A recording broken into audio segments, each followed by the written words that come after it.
चारों तरफ हरियाली से घिरा सुंदरपुर एक बेहद खूबसूरत गांव था। यहाँ के लोग दिन भर खेतों में जी तोड़ मेहनत करते और शाम होते ही माखन लाल के ढाबे पर फिश करी चावल खाने जमा हो जाते। पूरे गांव में माखन लाल का इकलौता ढाबा था, इसलिए वो अपनी मर्जी से दाम वसूलता था, लेकिन लोगों के पास कोई और रास्ता नहीं था। धीरे धीरे वक्त बीता और मॉनसून की आहट होने लगी। किसान जल्दी जल्दी खेतों से अपना सामान समेटकर घरों में रखने लगे, क्योंकि बारिश शुरू होने में बस 1-2 दिन ही बचे थे। उसी गांव में मुन्ना नाम का एक गरीब किसान रहता था। एक शाम वो अपने घर में बेहद परेशान बैठा था। मंजू, पूरी फसल अभी खेत में ही खड़ी है। घर में अनाज का एक दाना तक नहीं आया और मौसम विभाग वाले कह रहे हैं कि कल से भारी बारिश होगी। मुझे तो बहुत डर लग रहा है। अब हम कर भी क्या सकते हैं जी? देने वाला भी ऊपर वाला है और लेने वाला भी वही। आप हिम्मत मत हारिए। अगर इस बार फसल बर्बाद हो गई ना मंजू, तो हम पूरी तरह बर्बाद हो जाएंगे। कुछ बुरा नहीं होगा, आप सो जाइए। जो होगा कल सुबह देखा जाएगा। दोनों उदास मन से सो जाते हैं, लेकिन उनके सोते ही तेज बारिश शुरू हो जाती है। अगली सुबह तक बारिश का कहर जारी रहता है।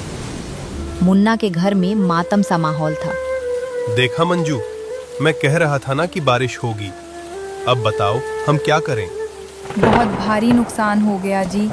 घर में खाने को अन्न का दाना नहीं बचा है। बस 1-2 दिन का ही राशन है। मौसम विभाग ने बताया है कि बारिश महीनों तक होगी। ऐसा करो, पहले तुम खेत जाओ और लौटते वक्त कोई काम तलाश कर ही लौटना। ठीक है, मैं काम ढूंढ कर ही लौटूंगा। मुन्ना खेत पर पहुंचता है तो देखता है कि उसकी सारी फसल पानी में डूबकर बर्बाद हो गई है। वो उदास मन से आसमान की ओर देखता है। हे भगवान, ये क्या कर दिया तुमने? मैंने दिन रात एक करके इस फसल को बड़ा किया था। क्या मेरी मेहनत का यही फल है? अब मैं अपनी पत्नी को क्या खिलाऊंगा? मुन्ना काम की तलाश में गांव में भटकता है, पर कहीं काम नहीं मिलता। लौटते वक्त माखन लाल की नजर उस पर पड़ती है। माखन लाल आज खुश था, क्योंकि बारिश में उसके ढाबे पर भीड़ उमड़ी थी। अरे मुन्ना भाई, कहाँ जा रहे हो? आओ, इस बरसात में कम से कम गर्मा गर्म फिश करी के मजे तो लेते जाओ। माखन लाल, तुम्हें पता है कि इस बारिश ने मेरी फसल बर्बाद कर दी और तुम मेरा मजाक उड़ा रहे हो। किसी का नुकसान होगा तो किसी का फायदा होगा ही। देखो, जब से बारिश शुरू हुई है मेरे यहाँ भीड़ ही भीड़ है। इतना घमंड सही नहीं होता माखन लाल। घमंड तो होगा ही, जो इस पूरे गांव में सिर्फ मेरा एक ढाबा है। हिम्मत है तो तू भी खोल ले। मुन्ना वहां से सीधे घर की तरफ बढ़ने लगता है। रास्ते में उसे कनक चाचा मिल जाते हैं। मुन्ना, इस बारिश में यहाँ क्या कर रहे हो और इतने उदास क्यों हो? क्या बताऊं चाचा, फसल बर्बाद हो गई। घर में खाने को दाना नहीं है। काम की तलाश में भटक रहा हूँ। अगर बुरा ना मानो तो मेरा ढाबा बंद पड़ा है। मैं काम के सिलसिले में शहर जा रहा हूँ। मुझे आने में महीना लग जाएगा। तब तक तुम उसमें कुछ बेचो। काका, आपकी बात तो सही है, पर मैं क्या बेचूं? इस गांव में है क्या बेचने को? बेटा, मैंने तुम्हें रास्ता दे दिया है। अब तुम्हें क्या बेचना है ये तुम तय करो। ढाबा तुम्हारे लिए खुला है। ठीक है काका, मैं कल से कुछ न कुछ जरूर बेचूंगा। मुन्ना घर जाता है और मंजू से कहता है, मंजू, कनक चाचा का ढाबा मिला है। अगर तुम कुछ बना सको तो हम बेचेंगे। मेरे पास कुछ पैसे हैं। चिकन मटन तो महंगा है, हम क्या बेचें? सोचो, क्या बनाएं? मैं सुबह तालाब से मछलियां पकड़कर लाऊंगा। तुम उन मछलियों से बेहतरीन फिश बिरयानी बनाना। बारिश में गर्मा गर्म फिश बिरयानी का मुकाबला कोई नहीं कर पाएगा। वाह, ये तो बहुत बढ़िया जुगाड़ है। अगली सुबह मुन्ना तालाब से मछली लाता है। मंजू उसे धोकर और मसालों के साथ पकाकर लाजवाब फिश बिरयानी तैयार करती है। मुन्ना उसे ढाबे पर ले जाता है। महक सुनकर सलीम और बंटी वहां आते हैं।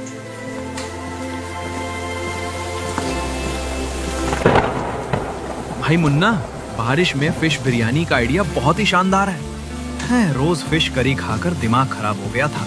घर वाले भी कुछ अलग बनाने को तैयार नहीं थे। तुम सही बोलते हो भाई, मेरी पत्नी तो बेलन फेंक कर मारती है अगर मैं कुछ मांगू। चलो मुन्ना, एक एक प्लेट लगाओ, देखते हैं तुम्हारी फिश बिरयानी का स्वाद कैसा है। दोनों जैसे ही बिरयानी का पहला निवाला खाते हैं, उनकी आंखें खुशी से चमक उठती हैं। मुन्ना कसम से यार, ऐसी फिश बिरयानी आज से पहले मैंने कभी नहीं खाई। वाकई बहुत लाजवाब है। बिल्कुल, माखन लाल की फिश करी तो इसके सामने कुछ भी नहीं है। लोगों की ये तारीफ सुनकर मुन्ना समझ जाता है कि अब उसकी और मंजू की मुश्किलें खत्म होने वाली हैं। धीरे धीरे मुन्ना के ढाबे पर गांव वालों की भारी भीड़ जुटने लगी। शाम होते होते उसकी सारी फिश बिरयानी बिककर खत्म हो गई। मुन्ना खुशी खुशी सारा कमाया हुआ पैसा समेटकर घर लौटता है और मंजू के हाथ में रख देता है। अरे वाह, इतने सारे पैसे! मुन्ना जी, कनक चाचा हमारे लिए किसी भगवान से कम नहीं है। अगर आज उन्होंने हमें वो ढाबा ना दिया होता तो शायद इस बारिश में हम दोनों भूखे मर रहे होते। तुम बिल्कुल सही कह रही हो मंजू। कनक चाचा का ये एहसान हम कभी नहीं भूल सकते। खैर, आज बहुत थकान हो गई है। कल सुबह फिर जल्दी उठकर तालाब से ताजी मछलियां पकड़नी है, इसलिए मैं सोने जा रहा हूँ। इतना कहकर मुन्ना सो जाता है। अगली सुबह वो फिर से तालाब जाकर ताजी मछलियां लाता है। मंजू पूरे दिल से स्वाद लेकर फिश बिरयानी बनाती है और मुन्ना उसे बेचने के लिए ढाबे पर पहुंच जाता है। मुन्ना को ढाबा खोले अभी थोड़ा ही समय हुआ था कि शहर से दो लोग पैदल चलते हुए वहां आते हैं। वे कनक चाचा का ढाबा ढूंढ रहे थे। वे दोनों कोई और नहीं बल्कि बैंक के कर्मचारी थे। भाई सुनो, क्या यही कनक का ढाबा है? जी साहब, पहले उन्हीं का था, पर अभी कुछ दिनों से इसे मैं चला रहा हूँ। कनक चाचा तो किसी काम से 1 महीने के लिए शहर गए हैं। कोई बात थी क्या साहब? देखो भाई, हम बैंक से आए हैं और ये नोटिस है।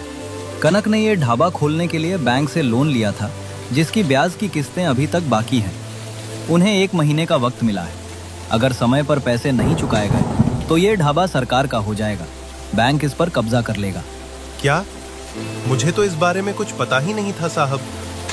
हम तो बस गरीब लोग हैं, उनसे कुछ दिनों के लिए ये ढाबा मंगा था। वैसे साहब, आप इतनी दूर से चलकर आए हैं, मैं आपकी क्या सेवा कर सकता हूँ? सेवा क्या करोगे भाई, पर सच बताए तो तुम्हारे इस पतीले से फिश बिरयानी की बड़ी लाजवाब महक आ रही है। इस बारिश में भूख भी जोर की लगी है। कम से कम 1-1 प्लेट हमें भी खिला दो। अरे बिल्कुल बिल्कुल साहब, आप बैठिए तो सही, मैं अभी लगाता हूँ। मुन्ना तुरंत दोनों के लिए गर्मा गर्म फिश बिरयानी की प्लेट लगाता है। दोनों जैसे ही पहला चम्मच मुंह में डालते हैं, दंग रह जाते हैं। भाई वाह, गजब का स्वाद है। ऐसा स्वाद तो मैंने शहर के बड़े बड़े होटलों में भी नहीं पाया। क्या महक है, और हर एक चावल का दाना बिल्कुल अलग अलग है, और ऊपर से इस मछली का स्वाद तो लाजवाब है। सुनो भाई, तुम फिक्र मत करो, मैं शहर जाकर बैंक मैनेजर साहब से बात करूंगा और कनक के लोन का समय थोड़ा और बढ़वाने की कोशिश करूंगा। पर तुम अपना ये ढाबा बंद मत करना भाई। आपका बहुत बहुत धन्यवाद बाबूजी। ईश्वर आपका भला करे। कभी दोबारा मौका मिले तो जरूर आइएगा। कितने पैसे हुए भाई? नहीं साहब, आपने कनक चाचा के लिए इतनी बड़ी बात कह दी, मेरे लिए यही बहुत बड़ा उपकार है। मैं आपसे पैसे नहीं ले सकता साहब। बैंक वाले मुन्ना की सादगी से खुश होकर बिना पैसे दिए मुस्कुराते हुए वहां से चले जाते हैं। देखते ही देखते दोपहर होने लगी। बाहर रिमझिम बारिश हो रही थी और मुन्ना के ढाबे पर फिश बिरयानी खाने वालों की लाइन लगी थी। उधर दूसरी तरफ माखन लाल अपने ढाबे पर अकेला बैठा मक्खियां मार रहा था। वो गहरी सोच में डूबा था कि आखिर पूरा गांव गायब कहाँ हो गया। आखिर इस सुंदरपुर वालों को हो क्या गया है? इस बरसाती मौसम में तो मेरे यहाँ पैर रखने की जगह नहीं होती थी। आज एक भी ग्राहक नहीं आया। 1-2 दिन तो ऐसी भीड़ लगी कि मजा ही आ गया, पर पता नहीं किसकी नजर लग गई।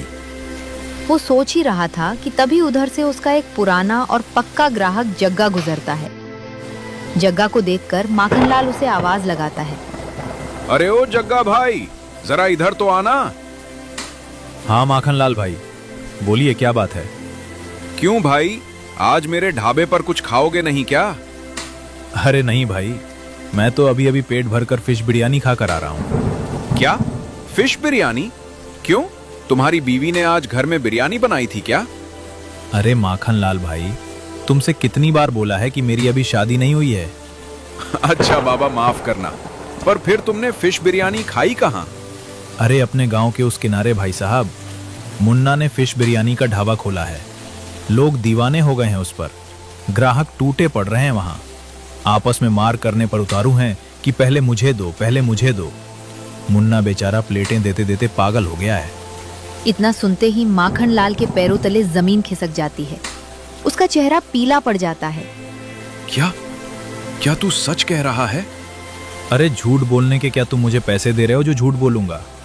मैं तो सच बता रहा हूं। स्वाद एकदम नंबर 1 है। चलो मैं चलता हूं। जग्गा तो चला जाता है, पर माखन लाल को उसकी बातों पर यकीन नहीं होता। वो अपना ढाबा वैसे ही छोड़कर सच का पता लगाने कनक चाचा के ढाबे की तरफ दौड़ पड़ता है।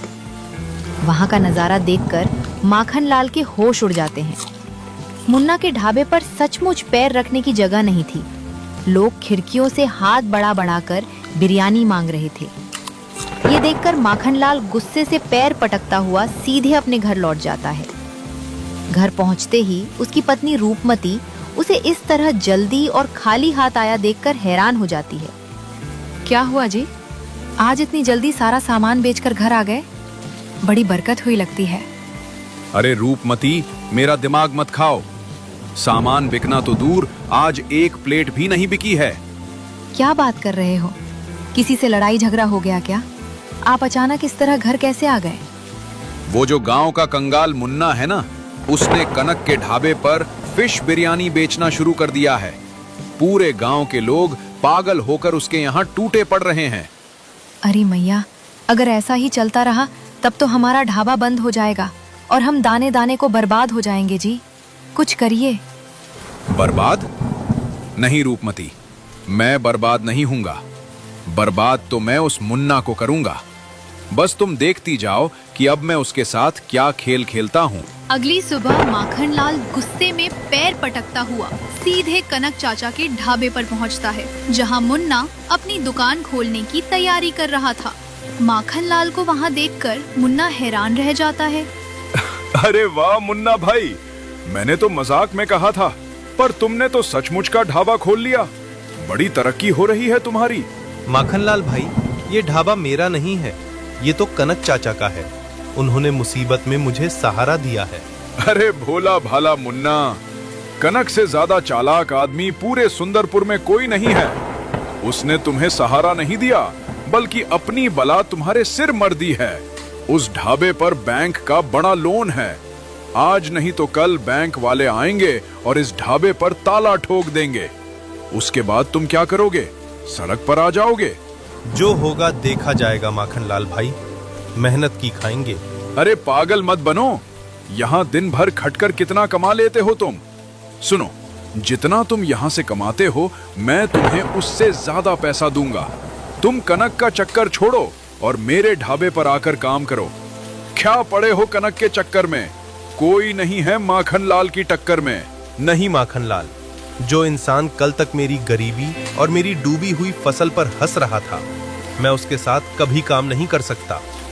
मुझे पैसों का लालच मत दिखाओ।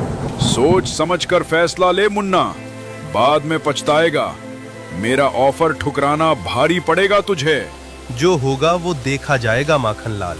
बस बहुत हुआ, इसी हफ्ते तेरा ये ढाबा बंद करवा के रहूंगा, चाहे इसके लिए मुझे कोई भी रास्ता क्यों ना अपनाना पड़े। याद रखना मेरी बात। अगर ऊपर वाला मेरे साथ है माखनलाल, तो तुम मेरा कुछ नहीं बिगाड़ सकते।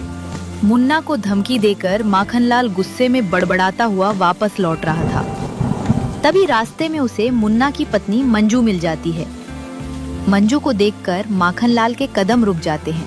ओह मंजू, देख, तेरे पति ने मुझसे पंगा लेकर बहुत बड़ी गलती कर दी है। कनक के ढाबे पर बैठकर खुद को राजा समझ रहा है। इसका अंजाम बहुत बुरा होगा, समझा दे उसे। तुम मर्दों की यही दिक्कत है। जुबान संभाल कर बात कर मंजू, मैं एक मर्द हूँ, समझी? अगर मर्द हो तो मर्दों की तरह बराबरी का मुकाबला करो माखनलाल भाई।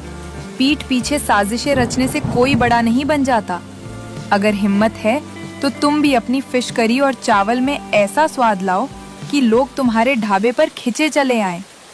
ग्राहकों से तमीज और अच्छे से बात करना सीखो, फिर देखो भीड़ कहाँ जाती है। अरे 2 दिन क्या ढाबा चला लिया, तुम जैसी औरतें अब मुझे धंधा करना सिखाएंगी? रास्ता छोड़ो मेरा।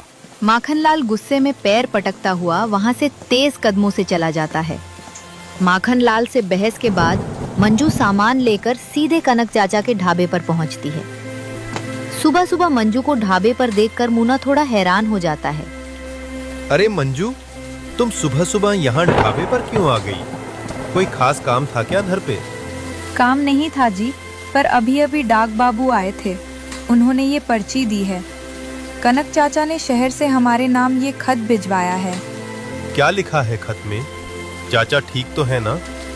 चाचा ने लिखा है कि उनके पास बैंक का लोन चुकाने के पैसे नहीं थे, इसीलिए वो मजबूरी में ये ढाबा छोड़कर शहर चले गए। वो अब वापस नहीं आएंगे।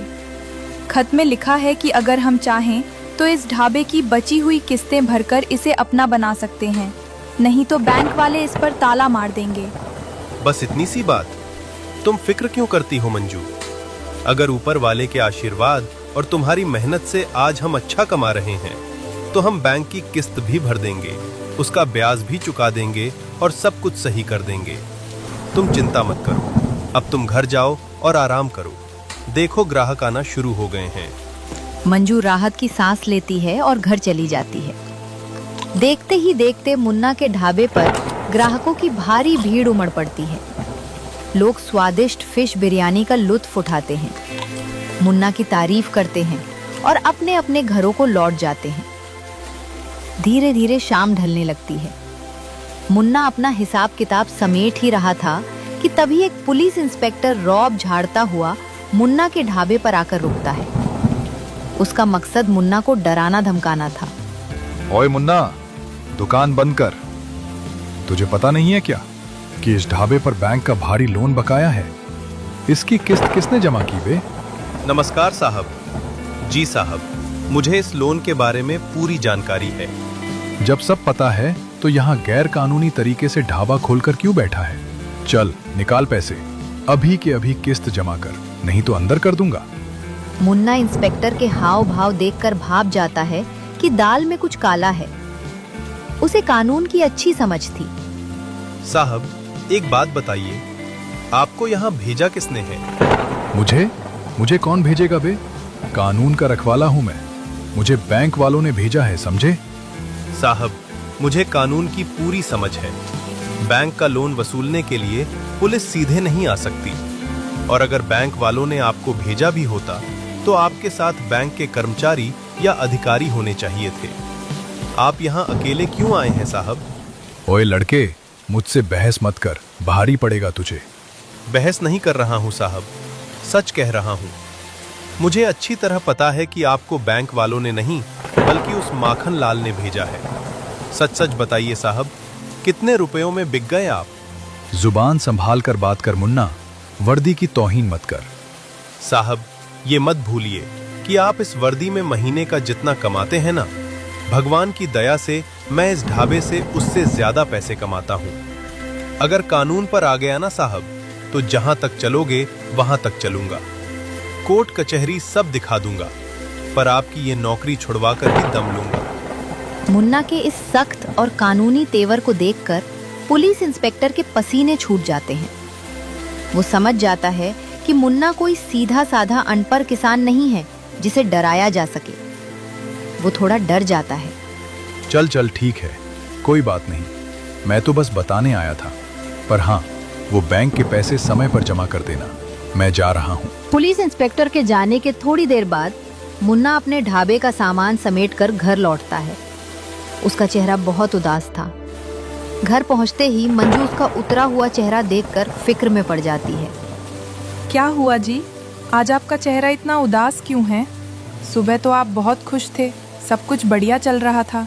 मंजू, मुझे समझ नहीं आता कि हम किसी का कितना भी अच्छा सोचें, लोग हमारे लिए बुरा ही क्यों सोचते हैं। आप माखन लाल की बात कर रहे हैं ना? देखिए, हम अपना काम पूरी ईमानदारी से करेंगे। ऊपर वाला सब देख रहा है। अगर माखन लाल में इतनी समझ होती तो जितना दिमाग वो हमारे पीछे लगा रहा है उतना अपने धंधे पर लगाता। उसका ढाबा फिर से चल पड़ता। मैं इसी बात से परेशान हूँ मंजू कि उसने आज हद ही पार कर दी। आज तो उसने थाने के इंस्पेक्टर को खुद मेरे ढाबे पर डराने धमकाने के लिए भेज दिया था। वो तो भगवान का लाख लाख शुक्र है कि मुझे कानून के कुछ नियम पता थे, इसलिए मैं बच गया। अब आगे क्या होगा भगवान जाने। कुछ भी बुरा नहीं होगा जी, आप आराम करिए। सुबह सब कुछ अच्छा हो जाएगा। और हाँ, कल महीने की आखिरी तारीख है, तो सारा पैसा साथ लेकर जाना और बैंक वालों को देकर लोन चुकता कर देना। ठीक कहती हो मंजू, कल सबसे पहले यही काम करूंगा। उधर दूसरी तरफ माखन लाल अपने घर में सिर पकड़कर बैठा था और अपनी पत्नी रूपमती से अपनी नाकामी का रोना रो रहा था। रूपमती, आज फिर मेरा दांव खाली चला गया। मैंने इंस्पेक्टर को पूरे पैसे दिए थे, पर वो मुन्ना को डरा नहीं पाया। मुन्ना ने उसे कानून की बातें सिखाकर भगा दिया। मेरा तो काम ही बेकार हो गया। अगर आप मेरी बात माने तो मैं आपसे कुछ कहूँ। छोड़ दीजिए ये सब दुश्मनी। जिस दिन आप ये बैर भाव छोड़ देंगे उस दिन अपना ढाबा फिर से चलने लगेगा। सच कह रही हो रूपमती, मुझे भी अब यही लग रहा है। अब मुझे खुद में कुछ तो बदलाव करना ही पड़ेगा।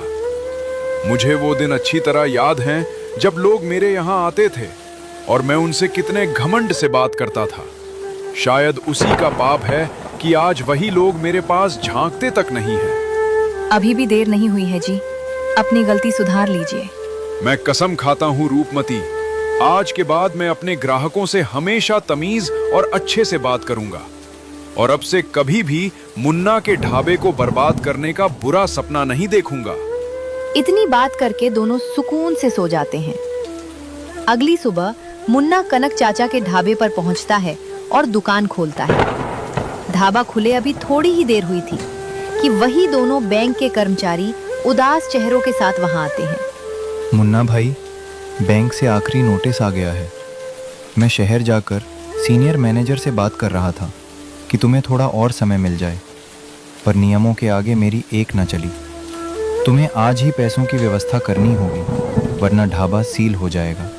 साहब, नोटिस की बात तो बाद में करेंगे। पहले ये बताइए कि मैं आपकी क्या सेवा करूं?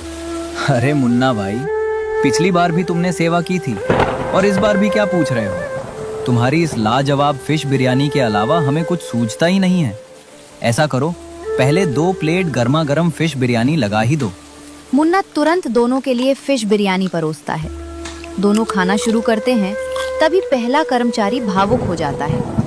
भाई मुन्ना, सच बताऊं तो मैं दिल से नहीं चाहता कि तुम्हारा ये ढाबा बंद हो, पर मैं भी मजबूर हूँ।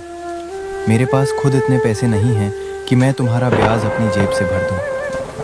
मुझे इस बात का हमेशा दुख रहेगा कि एक इतना अच्छा ढाबा और तुम जैसा नेक इंसान मेरी आंखों के सामने बेघर हो रहा है। हाँ मुन्ना भाई, हमने बहुत कोशिश की, पर कानून सबके लिए बराबर होता है। आज शाम को हमें इस पर ताला लगाना ही पड़ेगा।